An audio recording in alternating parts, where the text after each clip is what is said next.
T-Dog, J-Boy, and me, I'm Lugs. Our pride and joy is pumping our mugs. Be careful, kids, it could get rough. We're flipping our lids on sports and other stuff.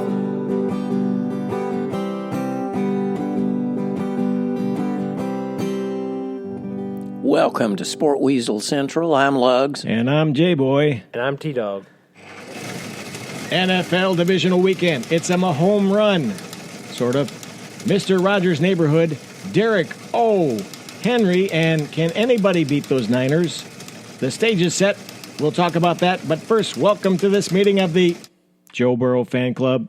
The presumptive Bengals' first pick leads LSU to the national championship of college football. But here's my question. Why are so many pundits picking Trevor Lawrence to be a better pro? Come on, hasn't Burrow done enough? T-Dog, he's your boy. I think it mainly comes down to why people feel Trevor Lawrence will be better is just tangible quality. He has a stronger arm. He's more athletic. He can, because of that, you would say he's more flexible to play in pretty much any system. Not to say that Joe Burrow is limited. He's got a good head of hair, too. Now, to be fair, Joe Burrow has a good hood of hair, too. What was Joe smoking a cigar? I mean... hold on a sec. He's calling now. Is that the ex-girlfriend? Yeah. Okay, cool. Mr. Burrow, line one. Mr. Burrow, line one. It was Joe Burrow. Like me, he made sure I was defending his haircut, which stop I did. That. Okay. But anyway, Joe Burrow. I think Joe Burrow is going to be a good quarterback at the next level. I just think when people are like, "Oh, Trevor Lawrence is better," I think it's because, like I said, like you saw in the game against Ohio State, he ran for like a 69-yard touchdown against Ohio State, and I know most of them were at the first level and they missed him, but still, if you go back and watch it, he juked out a safety who plays at Ohio State. Like most of these guys are going to play on Sunday. So, like, he is a special talent. And not to say Joe Burrow doesn't have – I mean, Joe Burrow ran for 58 yards last night, so it's not like he's a schlub when it comes to mobility. I'm afraid I'm going to say Heisman jinx. He will flame out. Oh, boy. In the pros. Oh, can I ask you why you think he will? He reminds me of Kirk Cousins. He's all hat and no cattle. Oh, boy. Back on that hate. Okay, so wait a minute. This is a guy last night. They were down 10 points at one point. Welcome to Hate Kirk Cousins fan club. It's 17-7. Yeah, we'll get to that in a moment. You're on the air. Joe Burrow threw for 463 yards, 5 touchdowns, 58 yards rushing, and 1 rushing TD. And you're like, this guy doesn't have it. Plus, he'll look good in that tiger stripe. I'm just saying this. Also, Clemson is loaded with guys that are going to play on Sunday. This is not like he's beating up Wofford or Richmond Spiders or anything. Samford. I just go by the way it looks to me. It's the eye test. I mean, he had a fantastic night. He had a great season. I just don't think he's there for the long haul.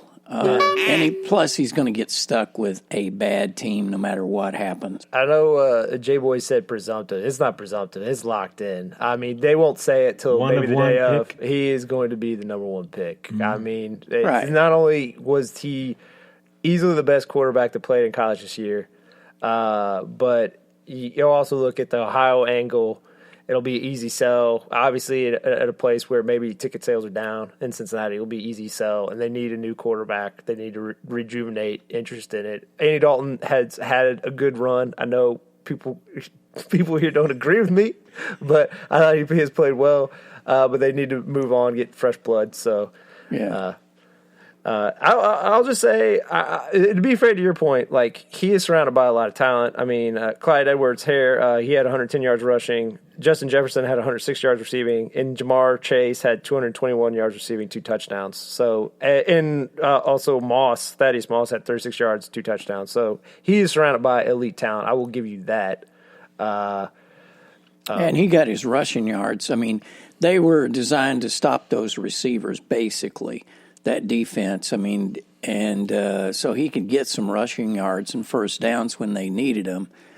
I found it similar to the Kansas City Texans game in that Clemson was okay in the first quarter. You thought, oh, we're okay here. And then in the second quarter, kaboom, kaboom, kaboom. You know, it was but it was a good game. I mean, I think it was the front end was better than the back end as far as just drama. But anyway. I was gonna give credit to because I know they haven't got a lot of respect this year. It's mainly been about the offense. LSU's defense really stepped up. They did. Where Trevor Lawrence only threw for like 234 yards, and it's mainly because like Delpit, the safety, Singletary, who's a freshman, which is just crazy. And I want to say Fulton is the corner. Like, they all played at an exceptional high level and kind of corralled Higgins and some of the other Clemson receivers, and they're not really doing a whole lot. And Trevor Lawrence did not have a good night. I mean, he just was not on. There were some receivers that he flat out missed by yards. And I respect him because he fell on the sword and said it was on him. So, like, he owned up to that. And he'll play one more year. That's it, right? He should only play. He'd be crazy to play a year beyond. Because, I mean, he's going to be the first overall pick. You don't want to be the Brian Brom. Came back, he was going to make a $10 million signing bonus, and he came back to play for U of L, and like the first or second game tore up that knee, and he was done forever. I think he had a highlight from, what was it, the Hamilton Tiger Cats? Yeah, he played for the Hamilton Tiger Cats in the CFL, so shout out to Canadian football. Yeah. The Grey Cup, baby. Yeah. All right, you want to move on to NFL? Such a great weekend. Well, I mean, the best to me was the Kansas City Texans game in that I basically, after the first quarter, I just said, you know what, we're done. And so I went to do something else. I had the TV on, and I was messing around doing something else, and I hear, roar, and I figured, okay, well, they scored again. Bill O'Brien was already getting another contract. And ink was wet on it, and then what happened? Yeah, well, it kind of got.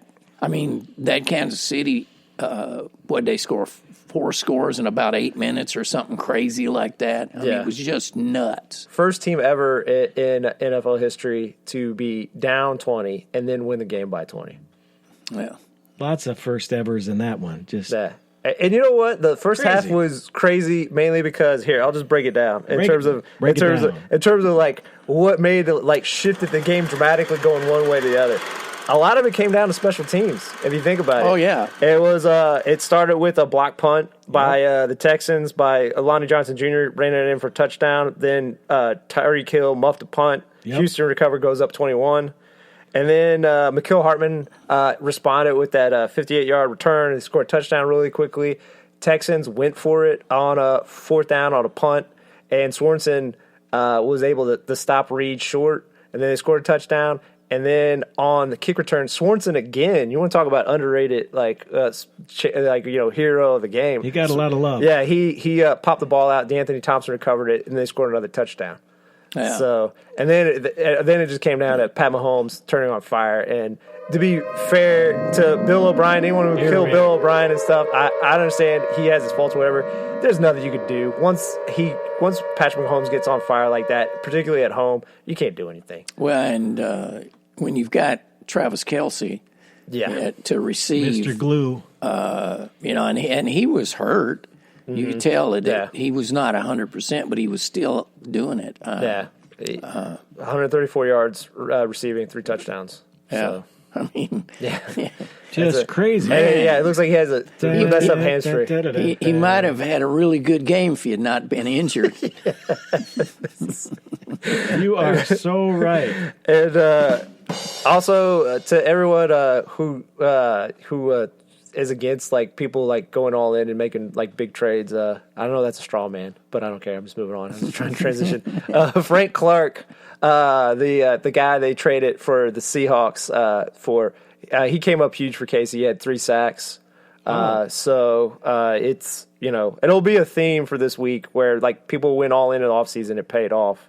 Also, Tyrann Mathieu was also a Big key time. acquisition who came up huge in this game. So it's all about like when you feel like it's your window, you need to cash in your chips. You might end up with egg on your face when it falls flat, but it's worth doing when you feel like your chances now. So well, I think they just have to have they can have a so-so defense as long as they can stop them a couple of times, and the offense will pick up that slack. Yeah. I mean, what's his name? Hyde. He had some big runs, not long runs, but runs that were critical, and he got the yardage they needed. All right, staying in the AFC. Titans, Ravens, take it away. That shocked me. Can they last? Yes, I think they can, because if you can't stop Derrick Henry, that means they can dominate the clock. Another record setter. And you can't score if you ain't got the ball, Can he do it again, Henry? Yes. I think he can. I don't know if he will. I know that's a weak way to say it. I just think you're talking about you historically. I think I don't have the numbers in front of me. Historically, when you have like 30 plus rushes, like usually you do go down, and he hasn't for 3 weeks. But it's like you're entering the fourth week you're doing Fourth week to do it. So, like, you do have to think at some point, like, it does start to slow. Because he did have a hamstring problem late in the season where he was limited to some extent in that Texans loss at home. And then he sat out against the Saints game where you look how close that game is. If Derrick Henry plays, they probably win. And they'll be playing in a cold Kansas City. That and also the offense, even though they didn't score as much as the Ravens, obviously their whole way in which they play is different. They're more based around the pass instead of the run. And I think the weakness of the Titans, not to say they haven't played exceptionally well, they have, their weakness is the pass. So you can... But I also think that you have players that it's their moment, and I think Tannehill, one shining moment? It's his moment. It's like... what's the guy for Case Keenum a couple years ago? Minneapolis Miracle? Well, I was thinking more about Philadelphia. He won. Nick Foles. Nick Foles. Absolutely. Yeah. So I don't know. I think there's that sort of thing, but if they can, because he threw some passes that were, right on the money. He wasn't asked to throw a lot, but yeah, he did. Like what? Maybe 8 times per half. I don't know, per half. It was 8 total. It felt like 8 total. Yeah. But, look, it's funny because, like, you kill Kirk Cousins. And, look, I like Ryan Tannehill, but, like, Ryan Tannehill's throw for, like, 150 yards. That's one Kirk Cousin reference. Derrick Henry has been the whole show for the most part. Tannehill, when he is called upon, has pretty much answered the bell every time. So, like, I'm not killing him. I'm just saying, like. This is a cowbell. He hasn't been asked to do a whole lot, in terms of the passing game. Nor should they. They're winning with just riding Derrick Henry. You should just keep riding that train.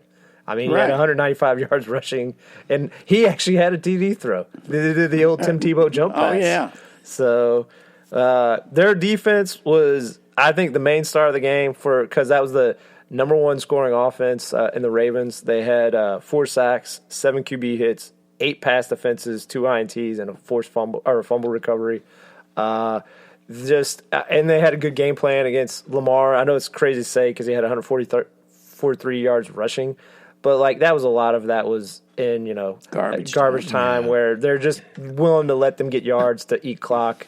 And you could see it on some plays where, because they were like, do they just want to keep him running laterally? He'd get to the edge, a DN be there. He's like, I can get past the DN. He'd run past them. A linebacker be there. He's like, I can get past him. He'd run laterally again, and there's a safety coming up, and then he'd run out of room. It's out of bounds. So it's like credit to Titans. They had a great game plan for him. I do think Ingram not being 100% also did probably hurt like how their offense really kind of functioned. Well, and they had just some. Doofus plays. Hurst, that tight end, who's going out for a pass, and it hits him in the chest, and he doesn't even turn around. He's just like, it's like, we're paying you to, like, catch that oblong shape there. You catch the ball. Don't you think Vrabel has some secret sauce, though? That guy has a look in his eye. There's something going on there, I think. Not that everyone will get this reference. Like the Patriots, when he beat the Patriots the week before, Yep. I think he Mortal Kombat reference. He Shang Tsung'd Bill Belichick